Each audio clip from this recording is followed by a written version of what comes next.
اپنی اولاد کو حضور علیہ السلام کے حسن کا ذکر سنائیے، حضور کے جمال کے تذکرے بتائیے۔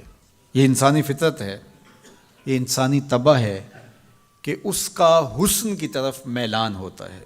جہاں بھی حسن ہو، چاہے وہ پھولوں کی نزاکت میں ہو، لطافت میں ہو، وہ قوس قزح کی رنگینی میں ہو، دھنک کی شوخیوں میں ہو، ساون کے نچڑتے بادلوں میں ہو، یا وہ جھیل کی بچھی ہوئی آنکھ میں ہو، یا پپیہے کی آواز میں ہو، بلبل کے خوبصورت لہجے میں ہو، کوئل کی دل نواز صدائے محبت میں ہو، حسن جہاں بھی ہوگا، جس روپ میں بھی ہوگا، دلکش ہوگا۔ تو جب یہ طے ہے کہ انسان طبعاً حسن کی طرف مائل ہوتا ہے، تو حضرت اقبال کہتے ہیں کہ پھر اس کو اس کا ذکر سناؤ اور اس کے حسن کی بات سناؤ، جہاں حسن بھی پانی بھرتا ہے، عشق بھی غلامی کرتا ہے۔ حضور کے حسن کا ذکر سناؤ۔ مکھ چند بدرشا متھے چمک دی لاٹ نورانی ہے، کالی زلف تے اکھ مخمور رکھی ہن مد بھریاں۔ کائنات میں بڑے سونے ہوں گے، بڑے جمیل اور حسین، مہوش اور خوبصورت ہوں گے، لیکن جو جمال اللہ نے آمنہ کے لال کو دیا وہ انہی کو ہی دیا ہے۔ لکھاں آئے لوک زمانے تے محبوب خدا جیا کوئی نہیں، لکھاں آئے لوک زمانے تے محبوب خدا جیا، لکھاں سونے بن بن بیندے نے او دی خاکے پا جیا کوئی نہیں، او دی خاکے پا جیا۔ جو حسن ان کے پاؤں کے ناخن میں رکھا ہے، جو حسن ان کی ایڑی میں رکھا ہے، اللہ اکبر، جو حسن ان کے تلووں سے نکلنے والی گرد میں رکھا ہے، ان کے نالین کے جوڑوں سے نکلنے والی دھول میں رکھا ہے، وہ کہکشاؤں میں بھی نہیں ہے۔ جس کے تلووں کا دھون ہے آب حیات، جس کے تلووں کا دھون آب حیات ہے، وہ جان مسیحا ہمارا نبی۔ اللہ اکبر۔ حضرت میمونہ بنت کردم رضی اللہ تعالی عنہ صحابیہ ہیں، فرماتی ہیں مجھے شوق ہوا حضور کو دیکھنے کا، تو میں اپنے باپ کے ساتھ حضور کو دیکھنے آئی، اور حضور ناقہ پہ سوار تھے، چہرے کی چمک کہ آنکھ نہیں اٹھتی تھی، کہاں ہمت کے اس جمال کی تابشوں کی تاب لا سکیں۔ تو کہا میرے میں ہمت نہ پڑی کہ جمال روح محمد کا نظارہ کروں، تو میری نظر ادب سے اور جلووں کے وفور سے جھک گئی، تو میں حضور کا چہرہ تو نہ دیکھ پائی، لیکن حضور سواری پہ بیٹھے تھے تو میری نظر حضور کے مبارک قدموں پہ پڑی۔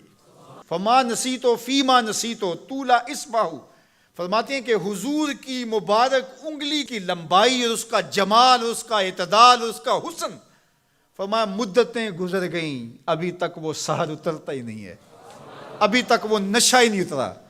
کہا چہرے کو تو نہیں دیکھ سکی، لیکن میں حضور کی مبارک پاؤں کی ایک انگلی کی زیارت کی ہے، اور میری نظر بس وہی پڑی، اور ایک لمحے کے لیے پڑی، اور دوبارہ دیکھنے کی تاب بھی نہیں ہوئی، لیکن حضور کی انگلی کا وہ جمال اب تک میرے خیالوں میں بسا ہوا ہے۔ یا جس کے مبارک پاؤں کی انگلی اتنی جمیل ہے کہ سال گزرنے کے بعد وہ سحر ختم نہیں ہوتا، اس کی پیشانی کی چمک کا عالم کیا ہوگا، اس کے رخساروں کا جمال کیسا ہوگا۔ تو ایک شاعر نے تو قلم توڑ دیا، اس نے کہا کہ قدموں پہ جبیں کو رہنے دو، قدموں پہ جبیں کو رہنے دو، چہرے کا تصور مشکل ہے۔ ذرا غور کیجئے، یہ میمونہ بنت کردم کی کہانی ہے، شاعر کی زبانی میمونہ بنت کردم کی کہانی، اور آپ کی سماعتوں کو چمک دے رہی ہے، اور میری زبان کو لطافت بخش رہی ہے۔ میری زبان میٹھی نہیں ہے، حضور کا نام میٹھا ہے۔ وہ کسی نے کہا تھا نا کہ میں بلبل خوش لہجائے گلزار نبی ہوں، میں بلبل خوش لہجائے گلزار نبی ہوں، میٹھی ہیں میری باتیں نمک خار نبی ہوں۔ میں میٹھا نہیں ہوں، میری زبان پہ جو نام ہے وہ نام میٹھا ہے۔ آپ کی سماعتوں میں رس گھل رہا ہے تو یہ نام محمد کی برکت ہے، اور روح کو تازگی مل رہی ہے، فرحت مل رہی ہے۔ ابھی شعر مکمل ہوگا تو آپ بے چین ہو جائیں گے۔ اندر بوٹی مشک مچایا اتے جاں پھلاں تے آئی ہوں، خوشبو پھیل جائے گی اندر۔ سنیے لفظ، میمونہ بنت کردم کہتی ہیں کہ میں اس جمال کو ابھی تک بھول نہیں سکی، وہ نشہ ابھی تک اترا نہیں ہے، وہ حسن ابھی تک نگاہوں سے ہٹا نہیں ہے. سال گزر گئے، مدتیں بیت گئیں، ابھی تک انگلی کا جمال نگاہوں کے سامنے ہے. تو شاعر کا تصور دیکھیے، وہ کہتا ہے کہ قدموں پہ جبیں کو رہنے دو، قدموں پہ جبیں کو رہنے دو. چہرے کا تصور مشکل ہے، چہرے کا تصور. جب چاند سے بڑھ کر ایڑی ہے رخسار کا عالم کیا ہوگا؟ جب چاند سے بڑھ کر ایڑی ہے رخسار کا عالم کیا ہوگا؟ تو اپنی اولاد کو حضور کی محبت سکھاؤ، انہیں حضور کا حسن بیان کرو. مجھے بتاؤ کہ میں حضور کے حسن کا ایک واقعہ سنایا ہے، آپ کی روح پرواز کر رہی ہے کہ نہیں؟ حضور کی محبت کا لیول بلند ہوا کہ نہیں ہوا؟